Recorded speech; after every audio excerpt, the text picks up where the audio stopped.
Complete గా రూప్ మాపకపోయినా ఒక 90% ఏమన్నా కంట్రోల్ చేయగలుగుతారా? లేదు ఎవరైనా ఇక ఇంతే, ఏ శాఖ అయినా ఇంతే అని అనుకోవాలి? ఒక అద్భుతమైన ఇనిషియేటివ్ నాశనం చేశారు వీళ్ళు.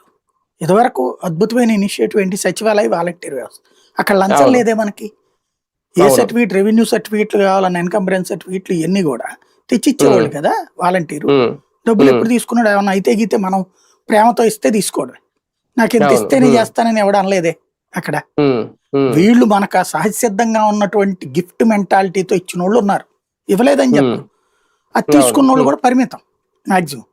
అంతేనా?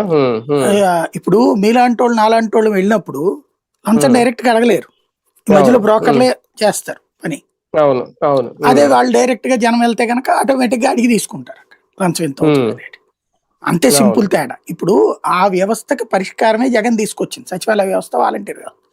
అది తీసేసి వీళ్ళు వాట్సాప్ గవర్నెన్స్ అన్నారు. ఇప్పుడు నేను వాట్సాప్ గవర్నెన్స్ లో పెడతాను ఒక బర్త్ సర్టిఫికెట్, అవుతుందా?